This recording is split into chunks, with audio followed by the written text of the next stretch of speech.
माळवणी गावातले सरपंच तसेच इथले ग्रामस्थ मंडळी यांनी हा कार्यक्रम इतका उत्साहाने योजला आहे की माझं हृदय भरून आलंय.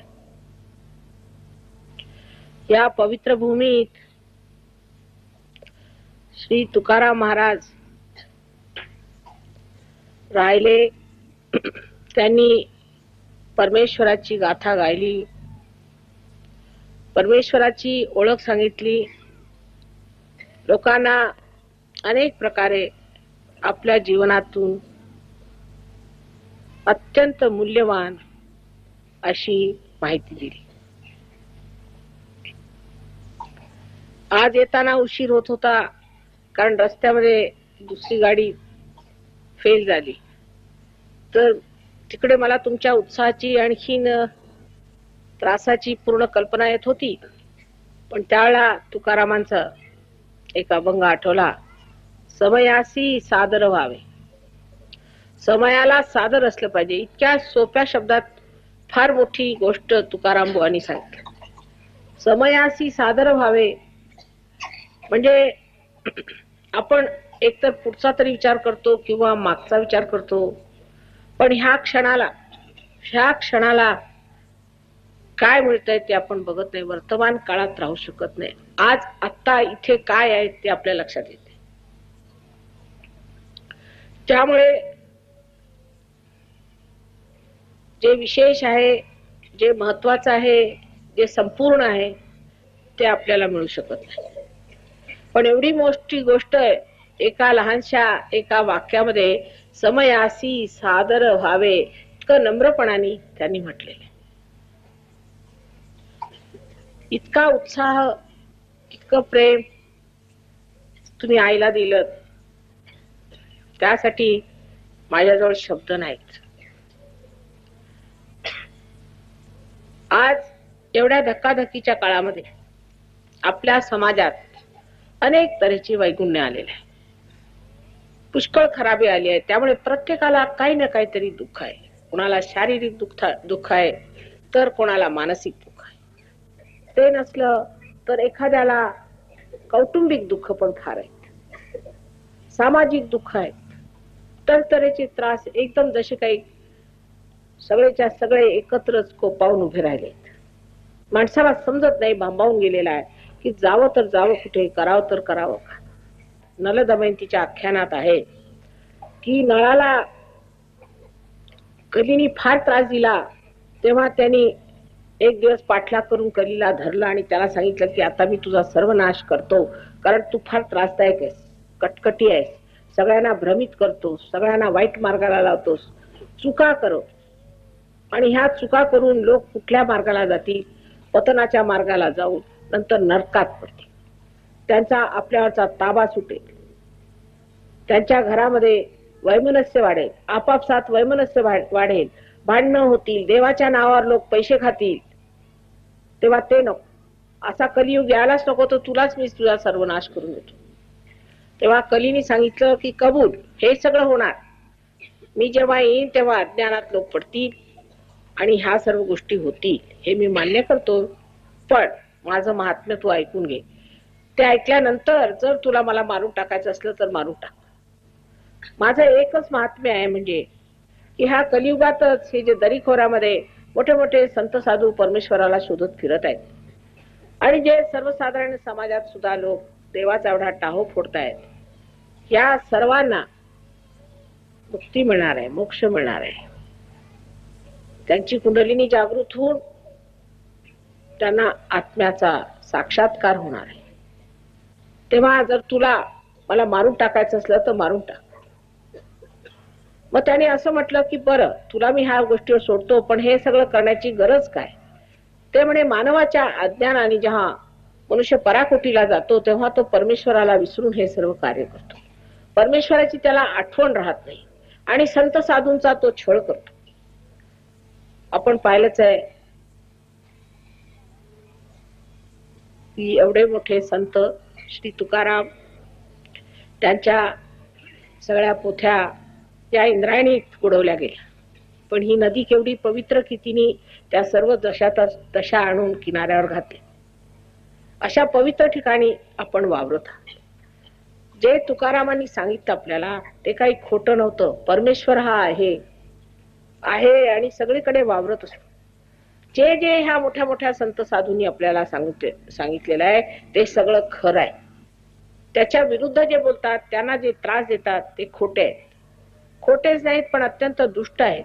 आणि दुष्ट लोक असे चांगली माणसं दिसली म्हणजे त्यांना त्रास देणारच. पण आता परमेश्वराचं साम्राज्य येणार. दुष्टांचं साम्राज्य संपलं असं समजायचं, पण त्याला कारणीभूत तुम्ही भक्त गणा. भक्ती आपल्याकडे धर्मवेड्याकडे सुद्धा घेऊन जाते. लोक नुसते धर्मवेडे होतात. धर्मवेडे झाले म्हणजे आता मला परवा लोक सांगत होते की इथे प्रत्येक गावात 2-4 बाबाजी लोक येऊन बसलेले आहेत. कोणी अमका बाबा, कोणी तो बाबा, तो असले तरीचे बाबाजी लोक बसलेत. तिकडे पैशाच्या नुसत्या राशी होत्या. गुरुचरित्रात अगदी सुरुवाती सांगितलंय की जो मनुष्य पैसे घेतो तो सद्गुरु नव्हे. हे सगळं असून सुद्धा आपल्याला असं वाटतं बरं पैसे दिले तर बरं. मी सुद्धा आता खेडेगावात गेले की लोक मला काहीतरी 5 पैसे 10 पैसे देतात, तर मी त्यांना म्हणते मी काय पैसे घेत नाही. तर म्हणतात बरं मग तुम्हाला आम्ही 20 पैसे देऊ का. म्हणजे डोक्यात आपल्या रक्तात भिनलेलं आहे की प्रत्येक गोष्टीला पैसे दिले पाहिजे. तुम्ही या इंद्रायणी नदीसाठी किती पैसे मोजले होते देवाला? या पवित्र भूमीसाठी किती पैसे मोजले होते? असं सायन्स वाले म्हणतात की आम्ही वापस तुम्ही माणसं झाला तर तुम्ही किती पैसे मोजले त्यांना? काय मेहनत केली? कसे झाला तुम्ही? काय केलं त्याच्यासाठी? सहजच सगळं झालेलं आहे. आता तुम्ही शेतकरी आहात तर तुम्हाला माहित आहे की एक बी पेरलं की त्याच्यामध्ये कितीतरी फळं आपोआप सहजच लागतात. ते कसं काय? हे रोज आपण बघतो, ही किमया बघतो, आपल्या डोळ्यांनी बघतो आपण की हे होत आहे.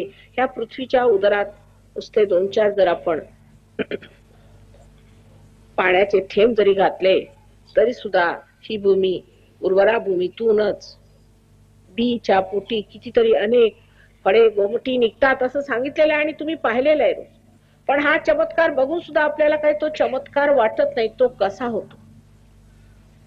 तसंच परमेश्वराने जे आता आपल्याला मानव स्वरूपात आणलेला आहे, असा मनुष्य म्हणून जो तो आपण म्हणतो की आम्ही आता मानव झालो, तर ह्या मानवाला एक विशेष पद मिळालेलं आहे. विशेष पदावर आलेला.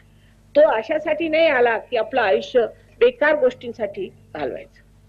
नसती भांडणं, नको ते व्यसन, नको त्या आवडी, अशा रीतीने मनुष्य आपलं हे पवित्र जीवन एवढं महत्वाचं, एवढं मोठं परमेश्वराने हजारो वर्ष मेहनत करून तुम्हाला मानव केल्यावर ते घालत.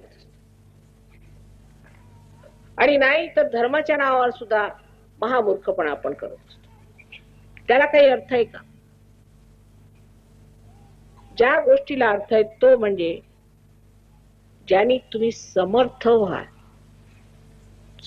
अर्थ अर्थ कोण? तर तुम्ही जे आहात, जो तुम्ही आत्मा आहात, त्या आत्म्याचा प्रकाश तुमच्या आयुष्यात, तुमच्या हृदयात सगळीकडे पसरला पाहिजे. पण जेव्हा आत्म्याचा प्रकाश येतो तेव्हा बोध होतो. एकनाथ महाराजांनी म्हटलेलं आहे की बोधाची मी भरी न परडी. आईला म्हटलेलं आहे की आई मला जोगवा दे, जोग दे. सगळ्यांच्या तुमच्या रोजच्या या गोंधळात वगैरे रोज तुम्ही मागत असता आई मला जोग दे. जोगवाच म्हणतात त्याला आपल्याकडे. तो जोग म्हणजेच हा योग ज्याला तुम्ही मागत होते तेच आता द्यायला आले होता. आई आम्हाला हा योग दे. आम्ही गोंधळाला जातो, जेजुरीला जातो, तिथे जाऊन हेच म्हणतो आई आम्हाला तू योग दे.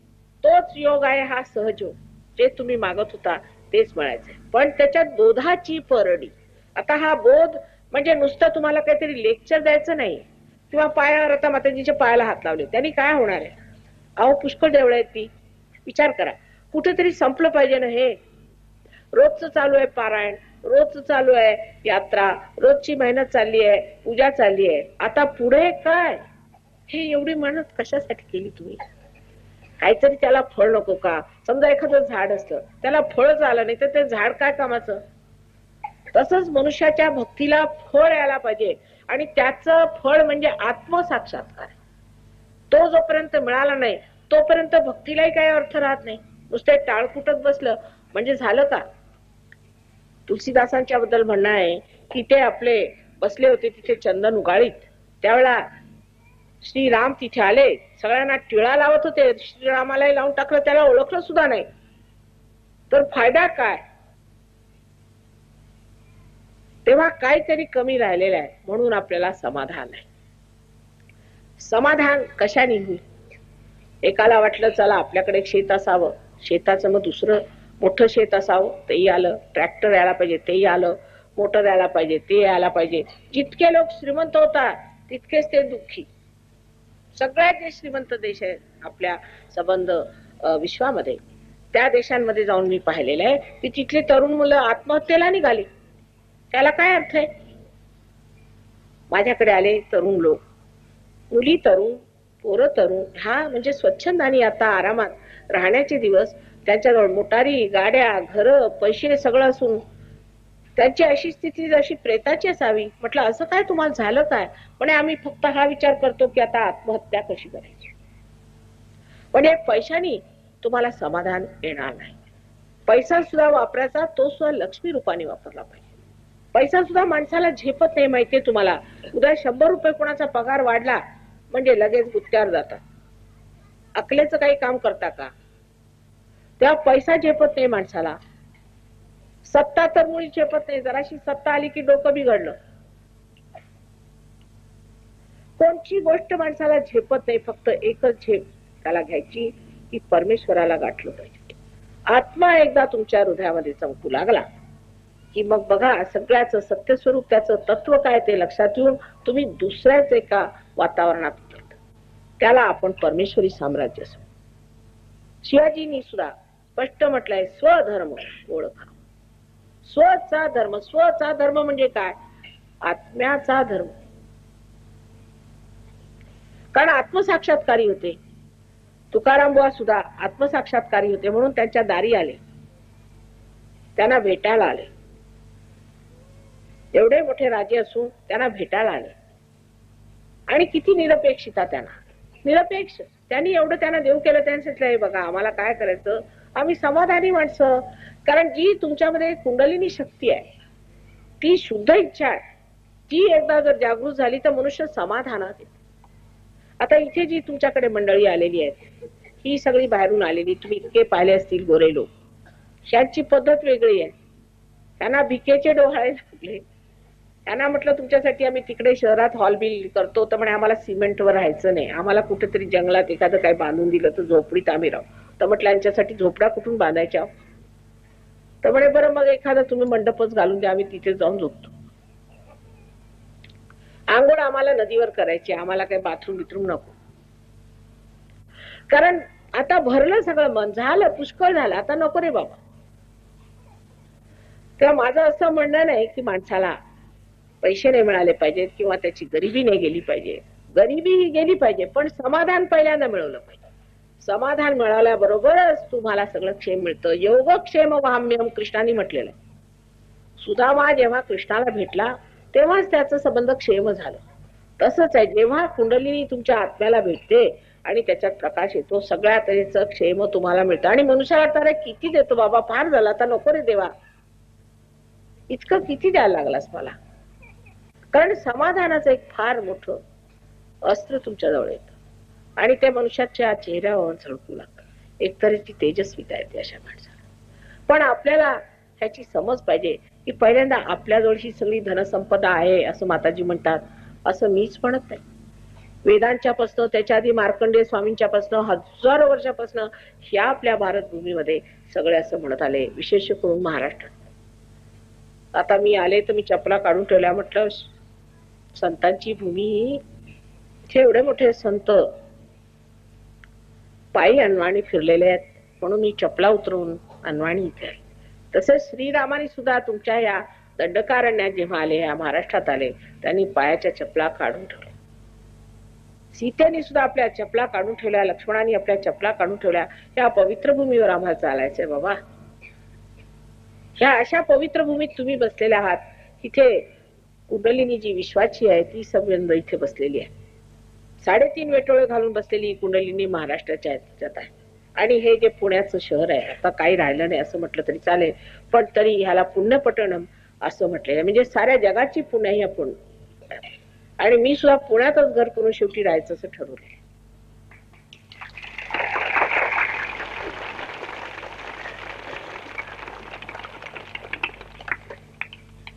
पण अशा ह्या महाराष्ट्र जिथे एवढे मोठमोठे संत साधू झाले, त्यांनी त्रासच उचललेला असल्यामुळे पुष्कळ लोकांना असे वाटतं की कशाला आपला संतांचा माताजी सांगतात, आम्हाला तसं व्हायचं नाही, आम्हाला तुकाराम बुवासारखा त्रास उचलायचा. पण त्यांना विचारा, ते हसतच होते आणि विमानात निघून गेले. ते कधी रडत बसले का मला हे दुःख आहे, मला ते दुःख आहे. पण आज मी बघते किती किती श्रीमंत गडेजंगी लोक माझ्याकडे, माताजी मला हे दुःख आहे. जितका श्रीमंत असेल त्याला जास्तच दुःख. एवढे मोठमोठाले पहिलवान लोक त्यांच्या तब्येती एवढ्या छान, ते येऊन सांगतात मला हे दुःख आहे ते दुःख आहे. समाधान म्हणून कुणालाही नाही. सारखी स्पर्धा आणि त्या स्पर्धेमध्ये प्रत्येक तऱ्हेचा त्रास आहे. तेव्हा हा प्रत्येकाचा वैयक्तिक अनुभव आहे की हा आम्हाला जो भ्रांतीचा त्रास आहे तो गेला पाहिजे. आणि त्यासाठी तुम्ही सज्ज आहात. परमेश्वराने तुमच्यामध्ये ही कुंडलिनी बसवली आहे. तुम्ही हिंदू असा, मुसलमान असा, ख्रिश्चन असा, काही असा, विश्वधर्मात तुम्हाला यायला पाहिजे. विश्वधर्मात आता हे जातीचे प्रकार जे चाललेले आहेत, त्याला मारले त्याला मारले, ब्राह्मण ब्राह्मणेतर, अमक मराठा, अमक ते हे सगळं जायला पाहिजे. ते जाणार कसं? कारण तुम्ही विश्वधर्मात यायला पाहिजे. विश्वधर्म तुमच्यामध्ये आहे. हा जो आत्मा आहे हा विश्वात्मा आहे. हे आपण जे बनवून ठेवलेलं आहे हे सगळं आपण बनवलेलं आहे. पूर्वी कर्मानुसार जाती असायच्या. नाही तर व्यासमुनी कोण होते तुम्हाला माहिती आहे? कोळीणीचा मुलगा, त्याच्या बापाचा पत्ता नाही. वाल्मिकी कोण होते? कोळी होते साधे. रैदास कोण होते? ते रैदासचे लोक लंडनला मला भेटले तर मला आश्चर्य वाटलं. मला म्हणायला आले की माताजी, रैदासला आणि कबीरदासला हिंदुस्थानात मान नाही. म्हटलं असं कसं? हो म्हणे, आम्हाला तिथे देऊळ बांधू दिलं नाही लोकांनी, आम्ही बांधलं तर पाडून टाकलं, म्हणून आता आम्ही लंडनला येऊन रैदासचं आणि कबीरदासचं देऊळ बांधलं. म्हणजे काय शर्मेची गोष्ट आहे. ह्या जाती पायी तुम्ही एवढ्या मोठ्या मोठ्या संत साधूंना खाली पाडून टाकलं. तेच नामदेव आपले गेले होते नानकांच्याकडे, गुरु नानकांच्याकडे. त्यांनी त्यांचं पाचारण केलं, त्यांचं स्वागत केलं. तेव्हा काय म्हणे, आमच्याकडे तुम्ही आले केवढे मोठे. आणि त्यांना मुख्य स्थान, नामदेवांना मुख्य स्थान त्या ग्रंथसाहेबात दिलेलं आहे. आपल्याकडे त्यांना अरे हा शिंपी, हा देवळात गेला चालायचं. हे तरतरीचे प्रकार आपल्याकडे झालेले आहेत. आणि ते होण्याचं कारण असं की अजून आपल्या रक्तात वैमनस्य भरलेलं आहे. काहीतरी बहाणा घेऊन वैमनस्य करायचं. तू काळा आणि मी गोरा, तुला अमक तर तुझा बाप तसा, तू असा तर तू तसा. आम्ही सर्व एक आहोत, एका परमेश्वराच्या अंगाचे प्रत्यंग आहोत. ही भावना जोपर्यंत आपल्यामध्ये खरोखर आपल्या बोधात म्हणजे आपल्या नसा नसात येत नाही तोपर्यंत नुसती भाषण देऊन जाणार. ही भांडणं संपणार कधीच संपणार नाहीत. आता परवा मी एका प्रकल्पात तिथे गेले होते संगमनेरला, तर म्हटलं बा किती दिवसापासून हा प्रकल्प होत का नाही? ते म्हणे 2 पार्ट्या आहेत. असं का? तर एक पार्टी म्हणते इथे करा, दुसरी पार्टी म्हणते तिकडे करा. ते वर्षानुवर्ष झाले तिकडे सगळे बंगले बांधून ठेवले, तो प्रकल्पच चालत नाही कारण दोन्ही भांडतायत. अरे पण कुठेही झाला तरी दोन्हीकडे पाणी वाहणार आहे का एकीकडे वाहणार आहे पाणी? इथे करा किंवा तिथे करा असा हट्ट कशाला? त्याला कारण हे की दुसरा आणि मी असं तू तू असं चालतं की तू वेगळा, तू वेगळा, तू वेगळा आणि मी वेगळा, मी मग माझी मुलं, मग ती मुलंही डोक्यावर बसतात. ही गोष्ट जाणार कशी? तो विश्वात्मा आपल्यामध्ये आहे, सर्वदा आहे, तो सगळा साक्षी आहे, तो बघतोय आपला मूर्खपणा. पण तो ज्या वेळेला जागृत होतो तेव्हा तुमच्यामध्ये ते विश्वात्म्याचं जे ऐक्य आहे, जे ज्ञानेशाने सांगितलेलं आहे ते जागृत होऊन तुमच्या नसा नसातनं वाहू लागतं. आणि तुम्हाला जाणवतं ह्या चैतन्य लहरीमुळे की प्रत्येक मनुष्य आपल्या शरीरातच आहे.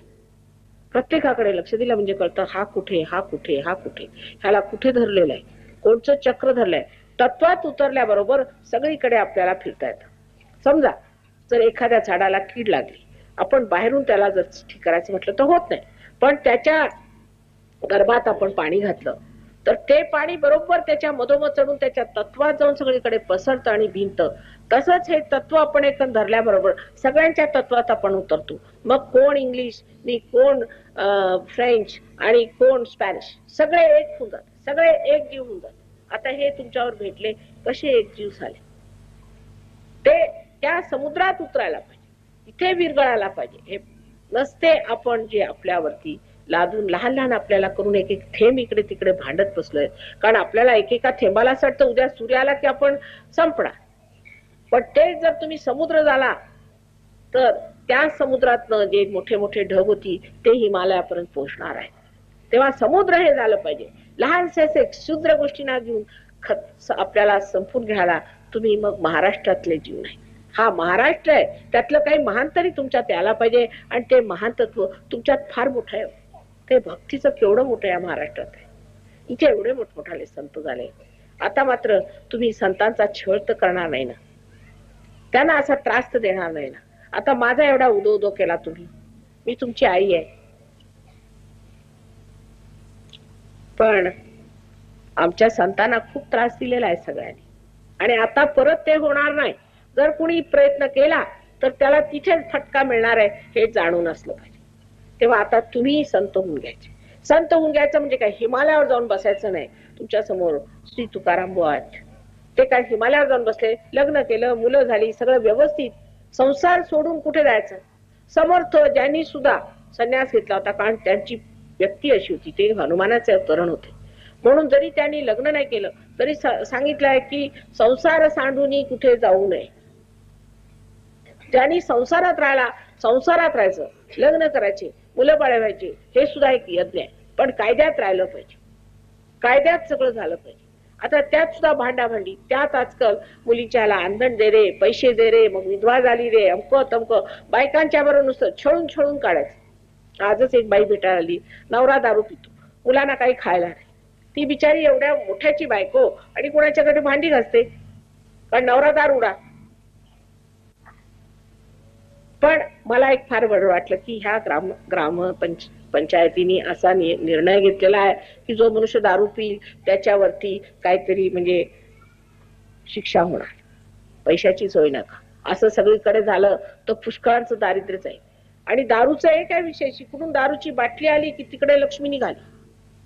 पण सुटणार उगीच लेक्चर देऊन सुटणार नाही. काही गोष्ट सुटणार आहे मला समजतं, मी आई येतो, जबरदस्ती काय तुमच्यावर करणार.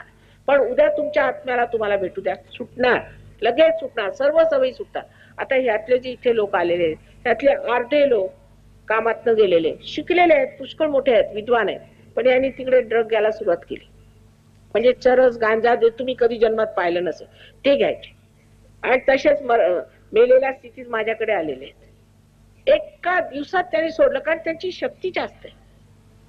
एखाद्याच्या मागे लागले म्हणजे लागले, असं नाही, अर्धवट काम नाही. आता इथे बघा प्रोग्राम सुरू झाला, आता पुष्कळ ठिकाणी प्रोग्राम झाला, आमच्या अशा हजारो माणसं आली. करत करत करत निम्म्यानी करत करत अर्धे होत होत होत 10 माणसं राहतात सहयोगाला. त्याला पाहिजे जातीचे, सांगितलेलंच आहे. म्हणजे हे लोक जातीचे पक्के दिसतात, ते एकदा आले की लागले त्या कामाला. पण आपल्याकडे तसं नाही, आजकाल म्हणजे लेचापीचं काम आहे. गबाळ्याचे काम नव्हे रे, सगळं सांगून ठेवलेलं आहे, मला सांगायलाच नको काही. पण ते नुसतं वाचायचं म्हणून वाचायचं, चांगलं आहे, कविता आपली वाचत बसायला चांगली, पण त्यात काय लिहिलेलं आहे आणि आम्ही कसं वागायला पाहिजे ते सगळं सहयोगाबद्दल सांगितलेलं आहे. की कसा स्वाध्याय झाला पाहिजे, कसं माणसाला पुढे वाढलं पाहिजे, कोणची स्थिती आपण मिळवू शकतो. बाकी जगातली ही संपन्नता आणि ही मिळवलेलीच ही मंडळी आहेत ना, मग ती कशाला तुमच्या इथे आली आणि कशाला येऊन तुमची माती डोक्याला लावतात, तिथे लोळत पडलेत. त्या मातीमध्ये काय विशेष आहे? आपण त्या पुण्याईच्या राशीवर बसून सुद्धा जर त्या पुण्याईला मुकलो तर परमेश्वर काय म्हणणार आहे, अरे बाबा तुला एवढं दिलं होतं, तुझ्या पायाखाली पुण्याई, आणि तू त्यातनं काही मिळवलं का नाही? बरं सांगणारे सगळे सांगून गेलेत, काही नवीन मी सांगते अशातलं नाही.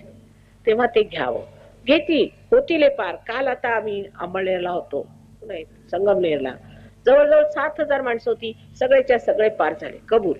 पण त्यातले जमणार किती?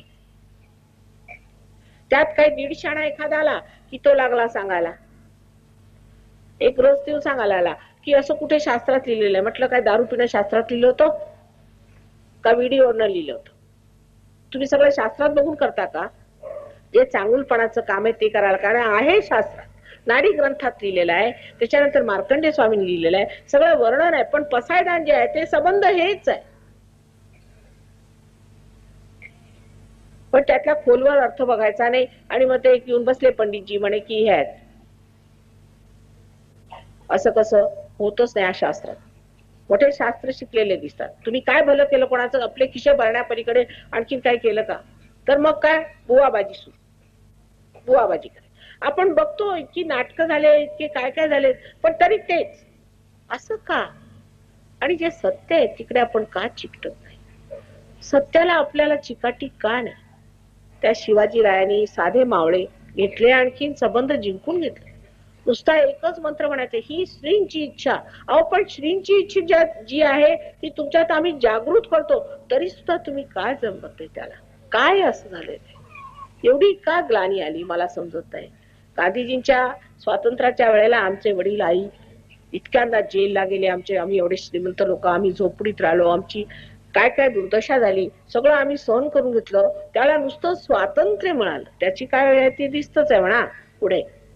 पण हे स्वतंत्र मिळवण्यासाठी का मेहनत करू नये आपण? त्यांनी सर्वच प्रश्न मिटणार आहेत, सगळंच भलं होणार आहे, सगळेच आनंदाच्या सागरात पोहणार आहेत, आणि परमेश्वराचा क्षेमच तुमच्यावरती येणार आहे. मग कशाला घेऊ नये? जर कृष्णाने सांगितलं तर काय खोटं सांगितलं का? इकडे हरे रामा हरे कृष्ण म्हणत जायचं, आणि कृष्णाने जे सांगितलं की योगक्षेम वाम्य मध्ये योग घे, योगाशिवाय क्षेम नाही असं कृष्णाने सांगितलंय. नाही तर तो उलट म्हणाला असता, क्षेम योग म्हणाला असता. पण ते इन्शुरन्सच्या याच्यामध्ये लिहितील योगक्षेम वाम्य, म्हणजे कोण? इन्शुरन्स वाले आपलं योगक्षेम काढतील मेल्यानंतर. ते आपल्याला पटत, पण जे खरंय ते पटत नाही. इथेच मला समजवायचं आहे. ऐक, आई स्वरूप आईला असं वाटतं का रे बाबा तुझ्या जवळ आहे सगळं, हे सगळं म्हटलेलं आहे ना तुझं पाशी, ते घ्यायचं नाही का? तुला सगळं ठेवलंय ना वाढून, मग घे. आम्ही काय मेहनत केली, कसा स्वयंपाक केला, काय ते रुचिकर आहे की नाही ते तू खाऊन तर बघ, आणि खाल्ल्यावर पचवलं पाहिजे. जर ते पचवलं नाही, ते अंगी लागायचं नाही, अंगी लागलं पाहिजे. एक सर्वसाधारण भाषेमध्ये समजून सांगायचं म्हणजे असं आहे की सगळा उत्साह फार असतो आपल्याला, पण तो क्षणिक नसला पाहिजे. तो क्षणिक नसला पाहिजे, सातत्याने ते झालं पाहिजे, तरच त्याला काही अर्थ आहे. तुम्ही जर नुसता एका वेळा उत्साह दाखवला, एखादा मोठं उत्साह करून आपण जर काही बी पेरलं, तर त्या बीला बघायला नको, त्याची रोप यायला नको, ते रोपाला नीटपणे पाणी द्यायला नको, आणि जपून त्याचं वृक्ष वाढायला नको का? आणि त्या वृक्षाला मग फळं लागायला नको का? असा आपण आपल्याला प्रश्न विचारतो.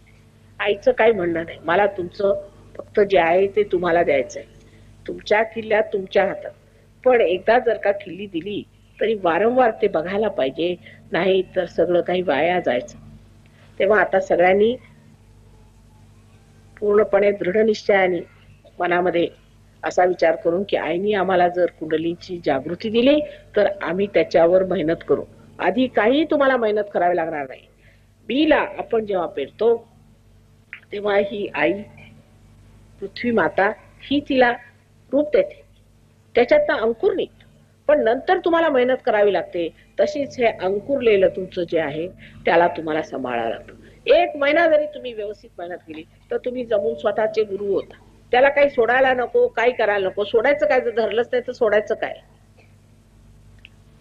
पण 1 महिना तरी अगदी व्यवस्थित त्याला मेहनत पाहिजे, आणि ते अगदी सोपं काम आहे.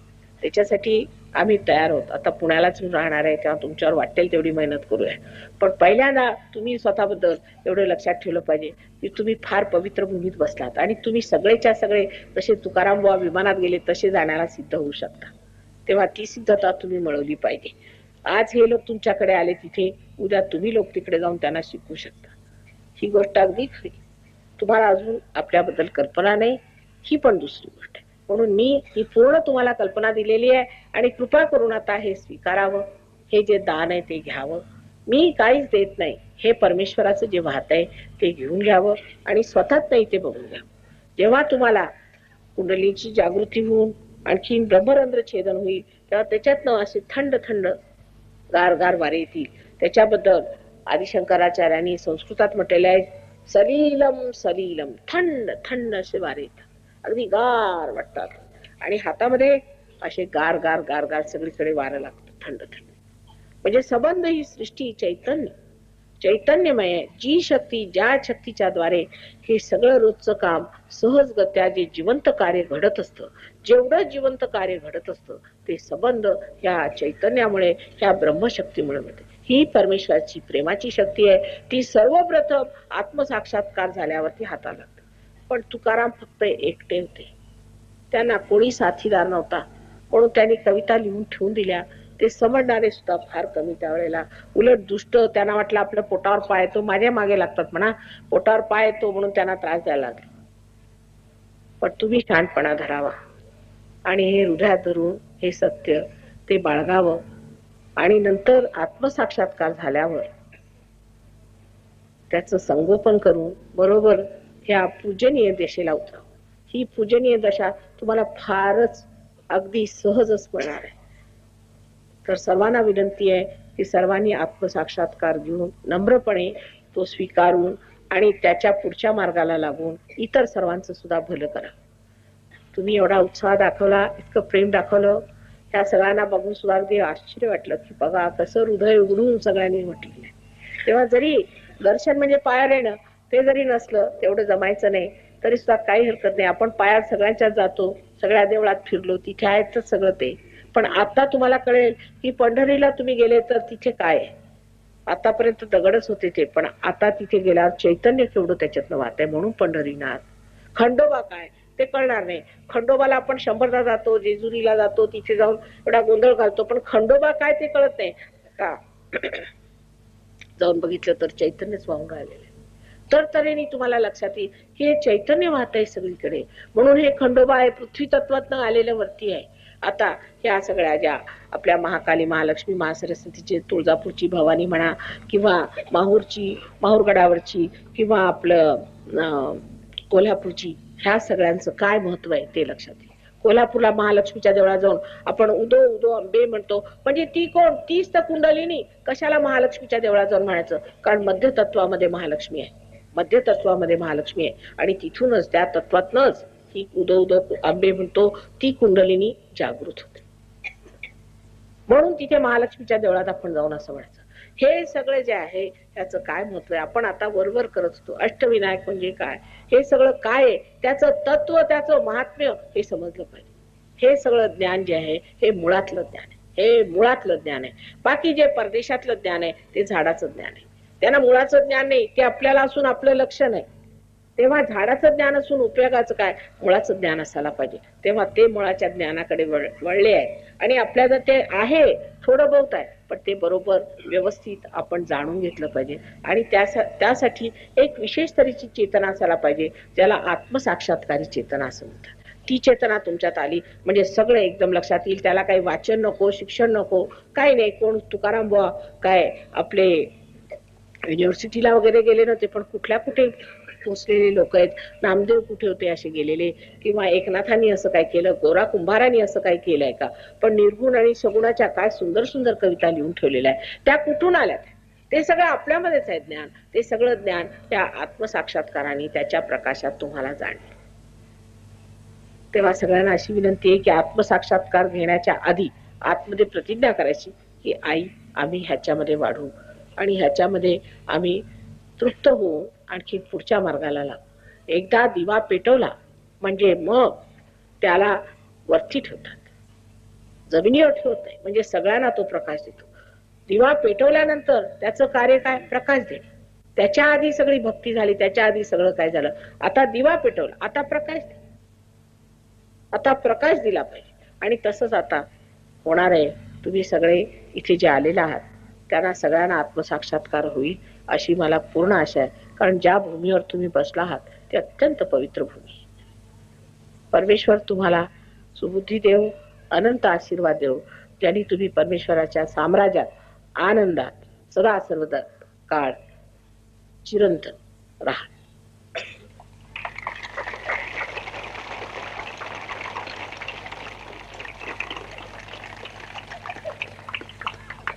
आता गावकरी लोकांना एखादा प्रश्न असला तर विचारा, पण व्यवस्थित विचारायचा. नाही तर आम्ही परवा गेलो तर एक दारुडेच येऊन विचारायला तर त्यांना काय उत्तर द्यायचं मला समजेल. आता म्हटलं जाऊ दे, आता जिंकून आले त्यांना करायचं काय, बाहेर करा आणखी काय. तर वेड्यासारखं काय विचारायचं नाही, शहाणपणाने विचार.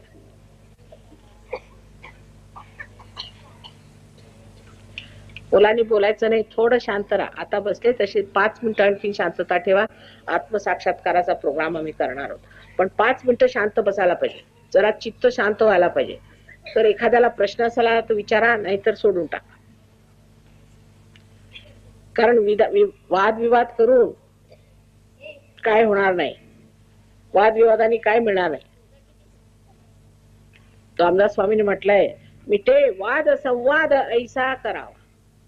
त्यांनी वाद वाढेल तसा नाही. आता दुसऱ्यांना बघू नका, एक मनुष्य आला की लगेच डोळे तिकडे, लक्ष इकडे ठेवायचं. लक्ष इकडे ठेवायचं. लक्ष कुठे आहे? लक्ष इकडे पाहिजे. थोडा वेळ चित्त एकाग्र, लक्ष इकडे पाहिजे.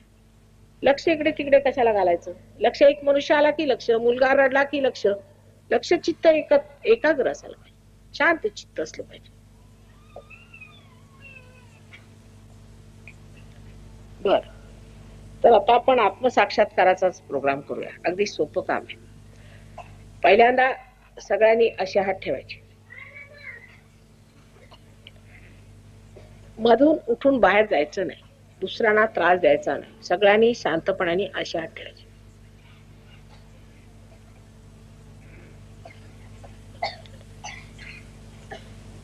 आता डोळे मिटून घ्या. उजवा हात जमिनीवर ठेवायचा, बाजूला, अगदी सहजगत्या, सहजगत्या. काही प्रेशर नाही झालं, साधं असं, काही वजन नाही पडलं, साधं अगदी असं बसायचं.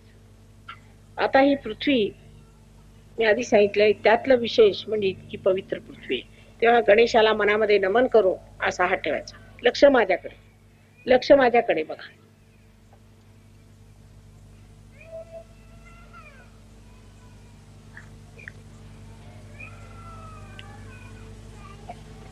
त्या पृथ्वीला नमन करून, श्री गणेशाला नमन करून असा हात ठेवायचा मनामध्ये.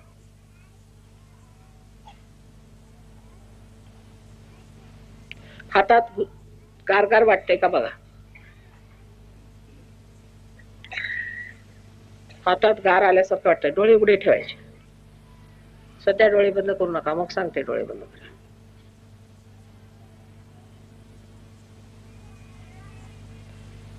ही पृथ्वी आहे ना, ही सगळ्यांचे ताप पाप सगळं ओढून घेते.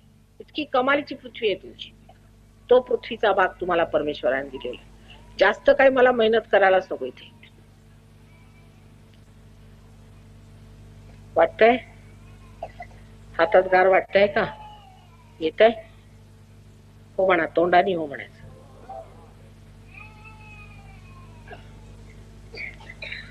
आता असा उजवा हात माझ्याकडे करा आणि डावा हात असा, म्हणजे आकाश तत्वाकडे आपल्याकडे जे विचार वगैरे असे येतात ते जाण्यासाठी.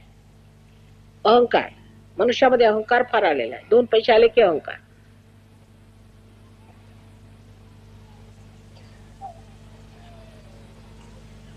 एकाग्र बसा, एकाग्र. उजव्या हातात येत आहे. खालून जर गार वाटत असलं तर असं करून घ्यायचं. पुष्कळांना खालून गार वाटेल, त्यांनी असं करून घ्यायचं, खालून असं वर, ज्यांना असं वाटत असेल ते. तर उजव्या हाताकडे लक्ष ठेवा. उजव्या हातात येते का बघायचं.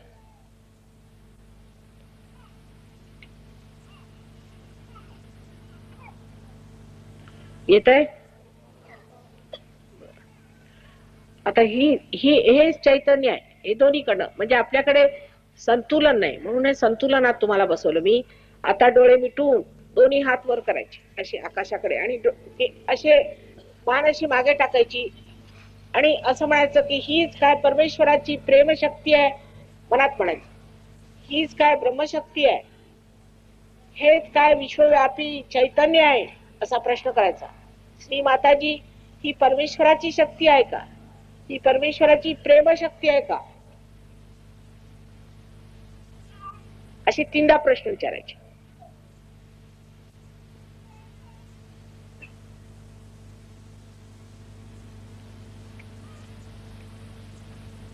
आता हात खाली करा, डोळे उघडा, हळूच. डावात माझ्याकडे करायचा, उजवा डोक्यावर बघा. गार येते का डोक्यात? आधी गरम येईल. काय मुलांना लवकर येतं, मोठ्यांना जरा कमी. आता दुसरा हात घ्या, उजवा हात. आधी सोपं काम आहे बघा.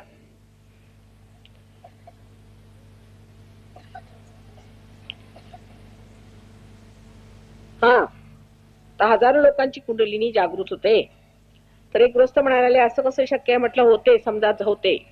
तर मग त्या व्यक्तीला काहीतरी मानलं पाहिजे ना, काहीतरी असल्याशिवाय का होते?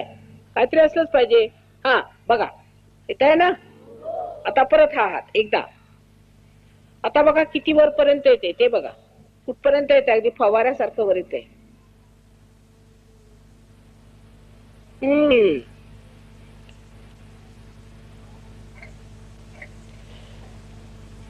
आता नमस्कार करून मनामध्ये निश्चय करायचा की आम्ही सहयोगाला लागू आणि पूर्ण प्रयत्न करून सगळ्या वाईट सवयी सोडून टाकू. इतकं माताजींच्या समोर म्हटलं तर ते होणार.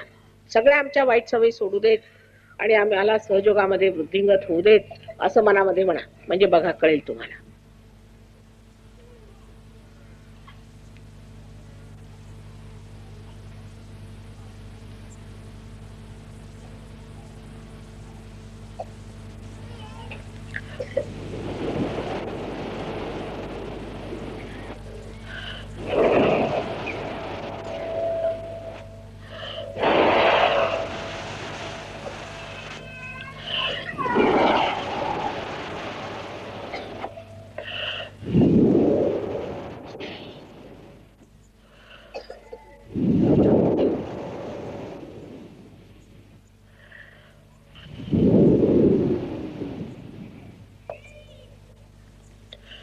आता एकदम आतमध्ये शांत वाटेल बघा. काही विचार येणार नाही. माझ्याकडे बघा, काहीही विचार येत नाही. विचार थांबलेत. तुम्ही टोप्या सुद्धा काढल्या नाहीत. मी नेहमी लोकांना टोप्या काढा म्हणते, कारण जर असं थोडासा परिणाम येतो. बघा आता, आता बघा परत येत का गार डोक्यात? विचार करायचा नाही, लक्ष इकडे, टाळूकडे ठेवा लक्ष.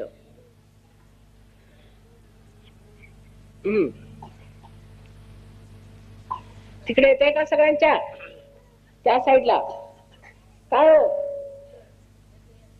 मांड्या घालून बसा, जरा मांडी घाला.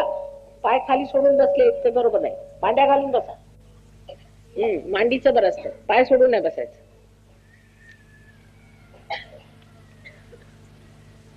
दुसऱ्या हाताने बघा आता, येत का? बोलायचं नाही, बोलायचं नाही. ह्याच्यानंतर शांत राहा. तर शांती जी मिळाली आहे, शांतीची पै शांती, म्हणजे शांतीची जी शांती आहे त्याच्यावर जी शांती आहे ती गाठली पाहिजे. शांतीची पै शांती म्हणजे शांतीचं जे तत्व, जी शांती आहे ती शांती आपल्या इथे स्थापित झाली पाहिजे.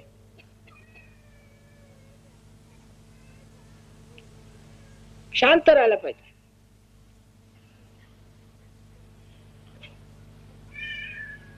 छान वाटतंय? हात खाली करा. थोडे मिटून 1-2 मिनिटं डोळे मिटून राहायचे. 2 मिनिटं डोळे मिटा. बघा सगळीकडनं गार गार वाटतंय बघा, गार येऊन राहिलंय.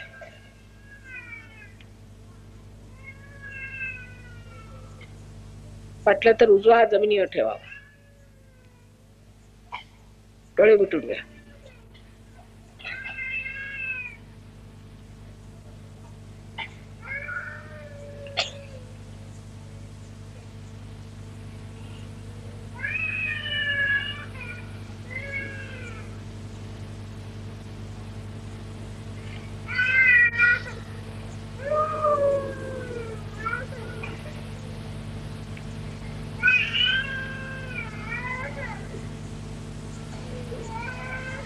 कबीरानी म्हटलेलं आहे की संत जन उतर गए पार.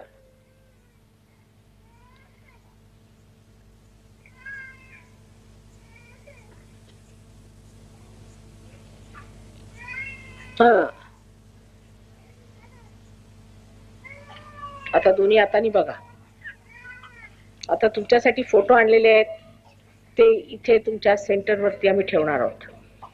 जी मंडळी सेंटरवर येतील त्यांना फोटो मिळतील. तसं सेंटरवर येऊन ध्यानधारणा कशी करायची ते शिकलं पाहिजे. नुसतं एकदम उफाण आल्यासारखं नाही करायचं. शांत चित्तानी सगळं मिळवून घेतलं पाहिजे आणि मिळवून एक गुरुत्व साधन केलं पाहिजे. म्हणजे श्री तुकाराम बुवांच्या आत्म्याला केवढा आनंद होईल, किती त्यांना सुख समाधान मिळेल आणि त्यांना वाटेल की झालं माझं कर्तव्य पूर्ण झालं. अशी संधी त्यांना द्यावी ही विशेष आशीर्वादाची गोष्ट आहे.